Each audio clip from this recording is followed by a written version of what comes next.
Hello दोस्तों, welcome to PW only IAS. Date है आज की 4 जुलाई 2023 एंड आप सभी का स्वागत है आज के प्रीलिम बूस्टर न्यूज़ डिस्कशन के अंदर। देखो, आप लोग जानते होंगे 4 ऑफ जुलाई एक बहुत ही इंपॉर्टेंट डेट है। अभी थोड़े दिन पहले जब हमने इंडिया और यूएस के रिलेशनशिप्स पढ़े थे, तब मैंने आपको बताया भी था कि जो यूएसए है वो दुनिया की क्या है, सबसे पुरानी डेमोक्रेसी है कि नहीं। तो ओल्डेस्ट डेमोक्रेसी बोला जाता है। तो बिल्कुल, तो जो 4 जुलाई 1776 में अगर आप जाओगे ना, तो वहां पर उस दिन डेक्लेरेशन ऑफ इंडिपेंडेंस, वहां की जो यूएसए की 13 कॉलोनीज होती थी, उन्होंने ये चीज डेक्लेरेशन ऑफ इंडिपेंडेंस दिया था। ठीक है ना। उसी दिन से हम कहीं ना कहीं मानते हैं कि यूनाइटेड स्टेट्स ऑफ अमेरिका का उस दिन से हमें बर्थ देखने को मिलता है। तो ये पर्टिकुलर डेट डेमोक्रेसी के लिए उसके बाद से बहुत ज्यादा इंपॉर्टेंट मानी जाती है। राइट। आगे चलते हैं अपने न्यूज़पेपर की तरफ। देखो, कुछ इंपॉर्टेंट न्यूज़ हैं जो आज हमें कवर करनी है। ठीक है ना। आप यहाँ पे हिंदू देख सकते हो, द इंडियन एक्सप्रेस भी देख सकते हो। एक ना थोड़ी मोटिवेशन सी चीज़ मैं आपको बताता हूँ। यहाँ पर ना थोड़ा सा वैसे तो एक मीम की तरह यूज़ हुआ है। ठीक है। पर यहाँ पर अगर आप नोटिस करोगे ना, तो एक नीदरलैंड जैसी टीम जिसको बहुत ज़्यादा पेपर्स के ऊपर स्ट्रांग नहीं माना जाता, उसने वेस्ट इंडीज को हरा दिया। ठीक है। और कहीं ना कहीं आगे जो वर्ल्ड कप के लिए क्वालिफिकेशन था, उसके लिए वर्क किया। तो यहाँ पर अगर आप नोटिस करोगे, तो यहाँ पे भी हमें ना कई बार सीखने को मिलता है कि लेट्स से कि आपका हो सकता है कई बार बैकग्राउंड उतना अच्छा ना हो। आपके हो सकता है 10th 12th या ग्रेजुएशन में उतने मार्क्स अच्छे ना आए हों। पर अगर आपके साथ हार्ड वर्क है और अगर आप इस एग्जाम के अंदर अपना पूरा अच्छे से दोगे, तो आप भी इस एग्जाम को क्रैक कर सकते हो। ठीक है ना। तो अपना अगर बैकग्राउंड अच्छा नहीं भी रहा, डोंट वरी अबाउट इट। आगे के अंदर देखो कि कैसे मैं एफर्ट्स और डालूंगा एंड कहीं ना कहीं इस एग्जाम को क्रैक करूंगा। चलिए स्टार्ट करते हैं। पहला हमारा टॉपिक है with regards to NMHC, that is national maritime heritage complex. अब समझने की कोशिश करते हैं। देखो, हम सभी ने इंडस वैली सिविलाइजेशन के बारे में तो पढ़ ही रखा है। बिल्कुल सर, वहां पर ना हमने अलग अलग साइट्स पढ़ी। ठीक है ना। आप हड़प्पा पढ़ते हो, आप मोहनजोदारो पढ़ते हो। ठीक है ना। राखी गढ़ी पढ़ते हो। उसी तरह से एक बहुत इंपॉर्टेंट साइट आती है, दैट इज लोथल। अब सर, लोथल के बारे में ना एक बड़ी चीज बहुत फेमस थी। क्या था? यहाँ पर हमें एंशियंट डॉकयार्ड देखने को मिलता है। ठीक है ना। हम जो बात करते हैं ना कि इंडिया का उस टाइम के ऊपर कहीं ना कहीं दूसरी और कंट्री के साथ ट्रेडिंग रिलेशनशिप्स थे, उसका एक कारण हम ये भी मानते हैं कि लोथल के अंदर हमें एक डॉकयार्ड देखने को मिलता है। गल्फ ऑफ कैम्बे के पास बिल्कुल ये जगह हमें देखने को मिलती है। अब अगर देखो, आप खुद नोटिस करो कि इतने कहीं ना कहीं हमारे इतने अच्छे ट्रेडिंग रिलेशनशिप्स इतने पुराने टाइम से कहीं ना कहीं रहे हैं, तो इस तरह की हमें हिस्ट्री को प्रिजर्व करना चाहिए। ठीक है ना। हमें एक तरह से कह लो कि हम म्यूजियम में इस चीज़ को दिखाएं। तो ये सारी बातें हमें यहाँ पे नेशनल मैरीटाइम हेरिटेज कॉम्प्लेक्स के अंदर देखने को मिलती है। तो सर, ये बना कहाँ है NMHC? ये हमें लोथल के अंदर ही देखने को मिलता है। अभी न्यूज़ में इसलिए था क्योंकि यहाँ पर ना एक MOU, memorandum of understanding, sign हुआ है बिटवीन मिनिस्ट्री ऑफ डिफेंस हो गया कहीं ना कहीं, ताकि हम एक तरह से वहाँ पे नेवल गैलरी का एक तरह से डेवलपमेंट हो पाए, इसके रिगार्डिंग यहाँ पे डिस्कशन था। ठीक है, वो डिस्कशन ठीक है, बट हमें NMHC के बारे में समझना जरूरी है। तो इस तरह का ये जो म्यूजियम बनेगा ना, ये कौन सी मिनिस्ट्री है? This is ministry of port, shipping and waterways. Around I think 2 साल पहले का जो बजट था उसमें ये बात हुई थी। एस्टिमेटेड कॉस्ट इसकी है लगभग 4500 करोड़। यहाँ पर कुछ पैसा आपका पब्लिक इंस्टीट्यूट से, कुछ प्राइवेट से, कुछ CSR, कॉर्पोरेट सोशल रिस्पॉन्सिबिलिटी, वहां से आएगा। इस तरह से कहीं ना कहीं आएगा। जो इंडिया के अलग अलग मेजर पोर्ट्स होंगे, वो भी कहीं ना कहीं 209 करोड़ के राउंड पैसा कॉन्ट्रीब्यूट करेंगे। अब इस तरह के कॉम्प्लेक्स बनाने का पर्पस यही है ताकि इंडिया की जो इमेज है वो और बढ़े, कि इंडिया का मैरीटाइम कल्चर कितना रहा है। ठीक है ना। कहीं ना कहीं लोग भी इससे अच्छे से अपनी मैरीटाइम हिस्ट्री को समझ पाएंगे और अपने ट्रेडिशन को अच्छे से अप्रिशिएट कर पाएंगे। ठीक है। तो यहाँ पर सर बनेगा क्या? एक तो देखो, जैसे मैं बात कर रहा था, एक तो म्यूजियम बनेगा, मैरीटाइम म्यूजियम। फिर लाइट हाउस म्यूजियम हो गया, आपके मैरीटाइम थीम पार्क्स हो गए, अम्यूजमेंट पार्क सेंटर हो गए। ये सारी चीजें अपने को देखने को मिलेंगी। तो उस टाइम का हड़प्पा आर्किटेक्चर और लाइफस्टाइल कैसा था, तो लोथल मिनी रिक्रिएशन हमें यहाँ पे देखने को मिल जाएगा। तो ये अलग अलग तरह के थीम पार्क्स और हमें यहाँ पे देखने को मिलेंगे, जो कि इस एरिया के अंदर पॉइंट होते हैं। ठीक है। एक तो लोकेशन नहीं भूलनी, मिनिस्ट्री नहीं भूलनी, और क्या पर्पस है ये हमें अच्छे से पता होना चाहिए। ठीक है। तो इस तरह से हमारी डिफरेंट स्टेट्स का मैरीटाइम हेरिटेज, हमारी अलग अलग यूनियन टेरिटरीज का मैरीटाइम हेरिटेज हमें यहाँ पे देखने को मिल जाएगा। आगे बढ़े उससे पहले एक छोटी सी इन्फॉर्मेशन है। जो स्टूडेंट्स ने प्रीलिम्स इस पर क्वालिफाई किया है एंड आगे मेंस देने वाले हैं, उनके लिए देखो, कल हमारा एसए का टेस्ट हुआ था 3 जुलाई को। अब कल हमारा 5 तारीख को आपका एथिक्स का भी टेस्ट है। दोनों ही बड़े ही इंपॉर्टेंट है और आपकी हमारी टीम की तरफ से free essay and ethics live valuation यहाँ पे हो रही है। तो मेक श्योर आप इस पर्टिकुलर अपॉर्चुनिटी को अच्छे से यूज कीजिए। ये पर्टिकुलर जो आपका एवेल्युएशन होगा ऑनलाइन ऑफलाइन, दोनों माध्यम में अवेलेबल है। ठीक है, तो डेफिनेटली आप इसको यूज़ कीजिए। यहाँ पे मैंने आपको नंबर्स दे दिए हैं, ठीक है ना, आप अपना एडमिट कार्ड भेज के कहीं ना कहीं रजिस्टर कर सकते हो। तो मेक श्योर इस अपॉर्चुनिटी को आप अच्छे से यूज़ कीजिए। आगे बढ़े, हमारा टॉपिक टॉपिक है IPRS, that is industrial park rating system.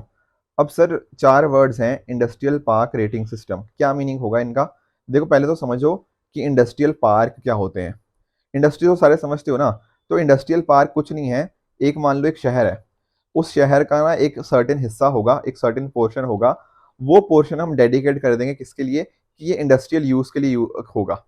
ठीक है, यहाँ पर ना इस एरिया के अंदर, ये शहर के ये एरिया के अंदर, वहां पर लोग रहेंगे नहीं, रेजिडेंशियल पर्पस नहीं होगा, कोई कमर्शियल पर्पस नहीं होगा, यहाँ पर सिर्फ और सिर्फ इंडस्ट्रीज लगेंगी।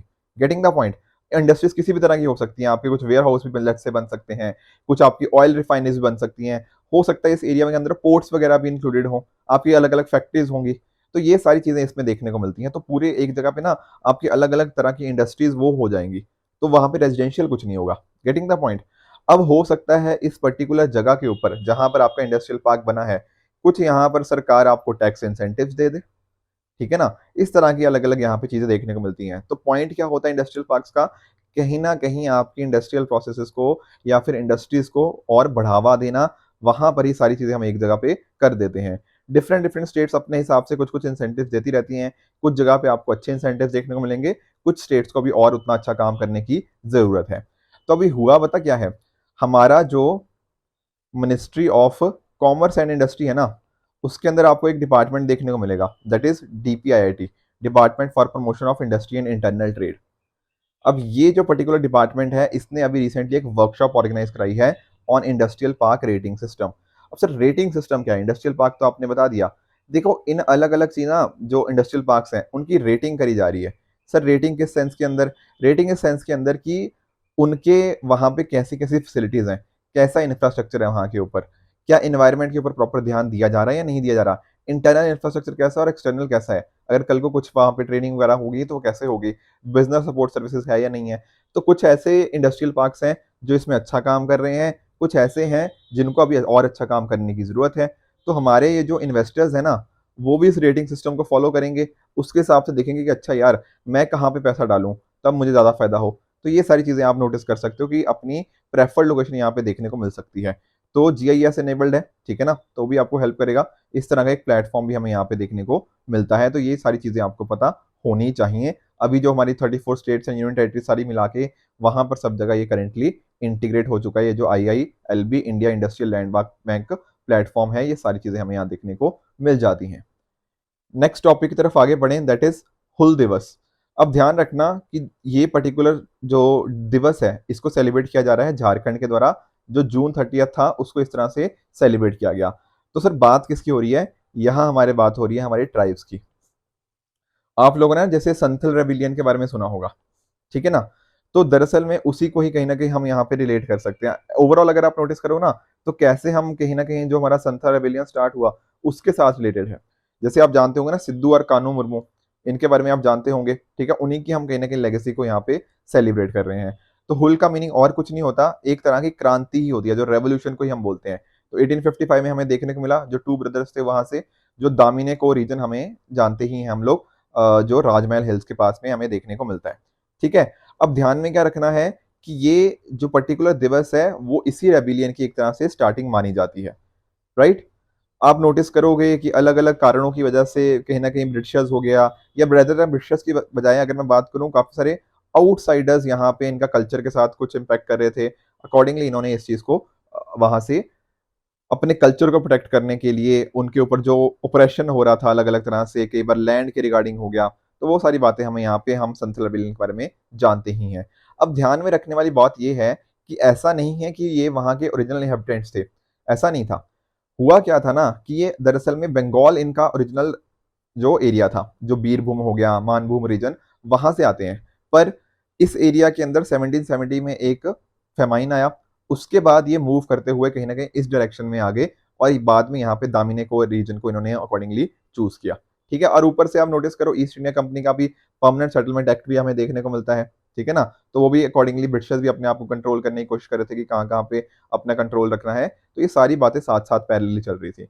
तो ध्यान में क्या रखना है, हमें संथल रेबिलियन के बारे में पता होना चाहिए, ठीक है ना, जो काफी एक इंपॉर्टेंट हमारे लिए रहा, हमारी कंट्री के लिए। अकॉर्डिंगली बहुत सारे ट्राइबल्स उससे इंस्पायर भी हुए, अपने कल्चर को उन्होंने प्रोटेक्ट किया, एंड बाद में कहीं ना कहीं इंडिया की जो लड़ाई थी, ठीक है, ब्रिटिशर्स के अगेंस्ट, उसमें भी एक बहुत इंपॉर्टेंट रोल यहाँ पे इन्होंने प्ले किया। तो आपने हुल दिवस को बिल्कुल ध्यान में रखना है, राइट।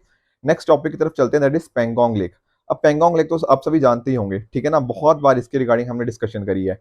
पहली बात तो आपको ये देखनी है कि जो है ये इंडिया का ही पार्ट, पूरा जो पेंगोंग लेक है, पर आप जानते हो कि जो लाइन ऑफ एक्चुअल कंट्रोल आज के टाइम पे इंडिया और चाइना के बीच में देखने को मिलती है, ठीक है ना, जो कि चाइना के द्वारा एक तरह से अक्साई चीन जो रीजन है ना, जो चाइना ने इलीगली ऑक्युपाई कर रखा है, राइट। अब होता क्या है ना, जो पेंगोंग लेक है उसका कुछ हिस्सा आपको जो तिब्बत वाला रीजन है वहां देखने को मिल जाएगा, और कुछ रीजन है वो इंडिया में देखने को मिल जाएगा। एक्चुअल में अगर मैं आपको थोड़ा बताऊं ना, तो टोटल इसकी लेंथ ना अप्रोक्सीमेटली इस रिवर की 135 किलोमीटर है।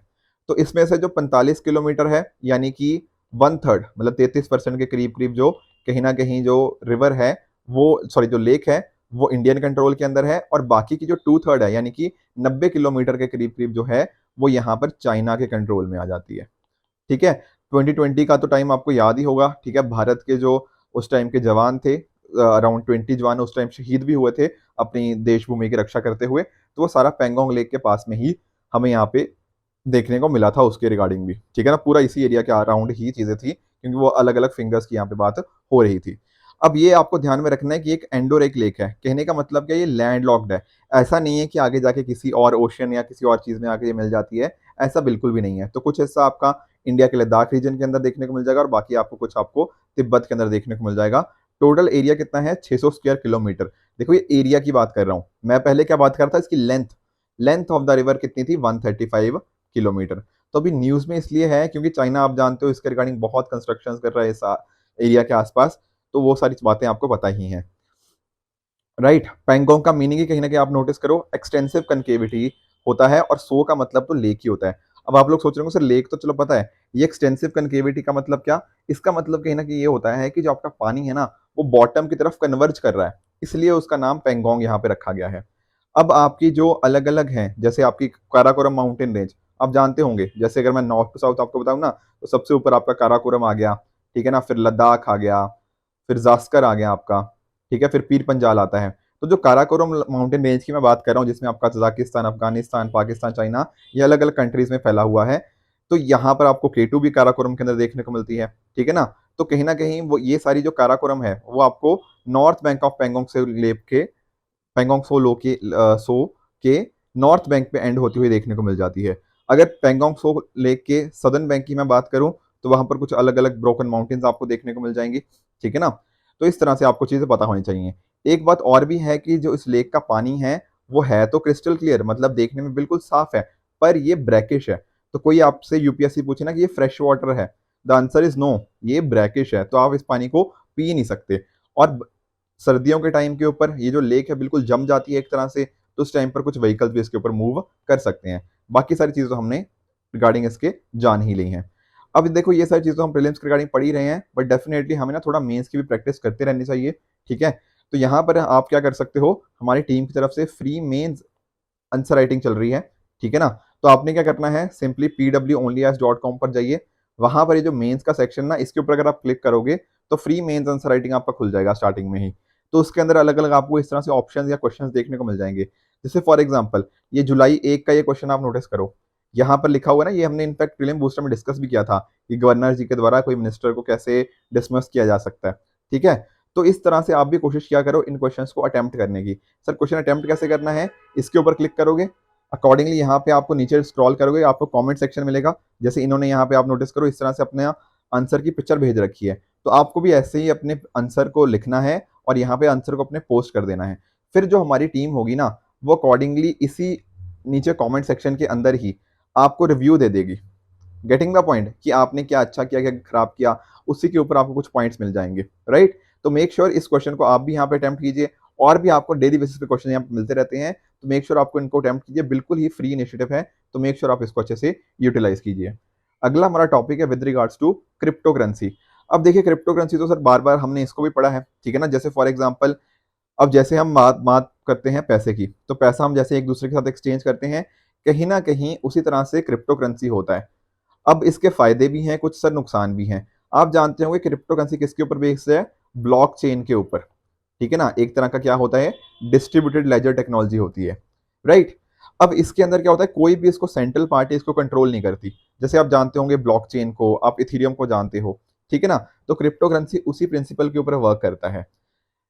तो अच्छी बात तो ये है, कहीं ना कहीं कोई थर्ड पार्टी नहीं है, तो आप आराम से किसी के साथ भी ट्रांजेक्शन कर सकते हो। ब्लॉकचेन है तो काफी सिक्योर भी है। पर नेगेटिव चीजें ये हैं कि इसके अंदर ना हमें अनोनिमिटी देखने को मिल जाती है।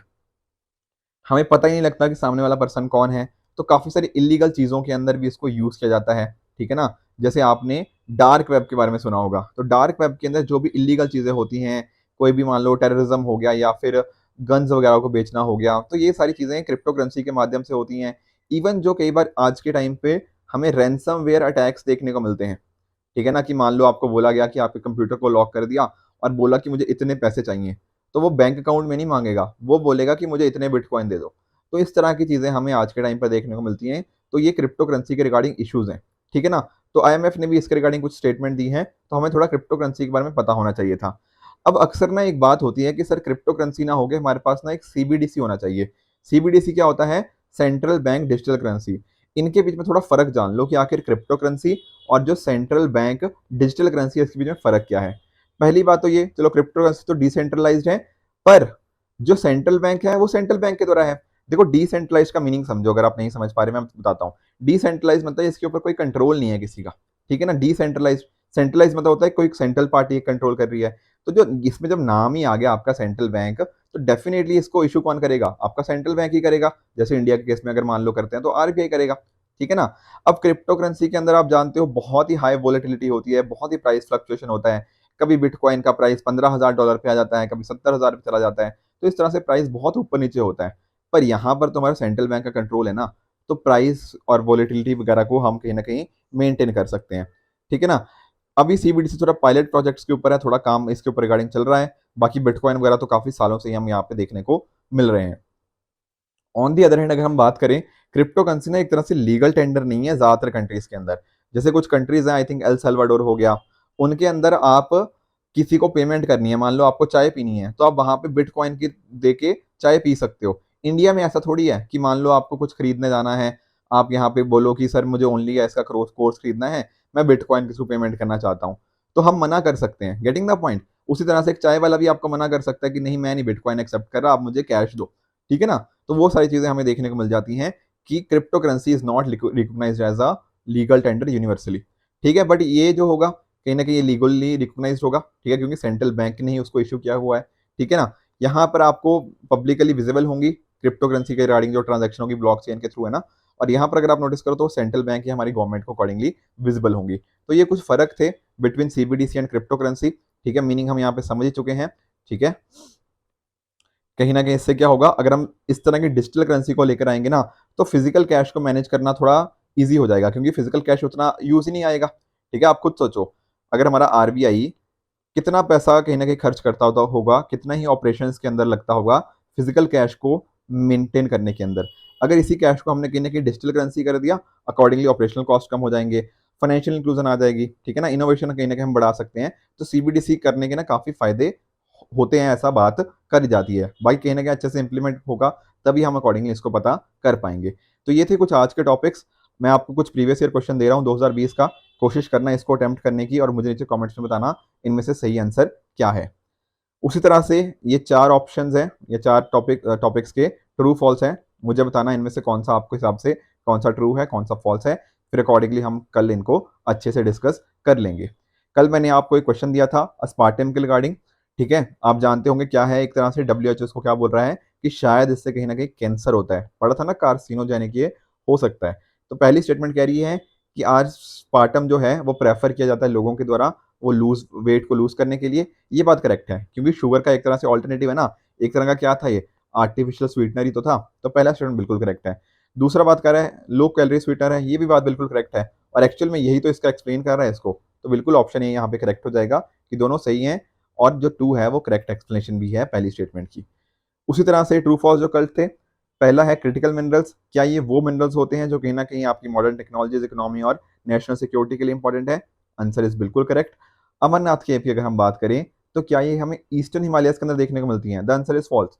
ये हमने देखा था ना, हमें देखने को मिलती है जो साउथ कश्मीर हिमालयाज हैं, वहां पर हमें देखने को मिलती है, और काफी लॉर्ड शिवा के रिगार्डिंग बहुत इंपॉर्टेंट ये श्राइन हमारे लिए बन जाता है। एनर्जी ट्रांजिशन एक्स ETI ये WEF के द्वारा रिलीज किया जाता है, ये बात भी यहाँ पे बिल्कुल करेक्ट है। ठीक है, तो ये हो गया आज का हमारा डिस्कशन। अगर आपको इस लेक्चर की PDF चाहिए तो आप हमारे Telegram channel PW only S official पर जाकर इस लेक्चर की PDF को एक्सेस कर सकते हो एंड अपनी प्रिपरेशन को और भी बेहतर बना सकते हो। इसी तरह से आप भी अपने एंड पे हार्डवर्क करते रहिए। Goodbye and good luck.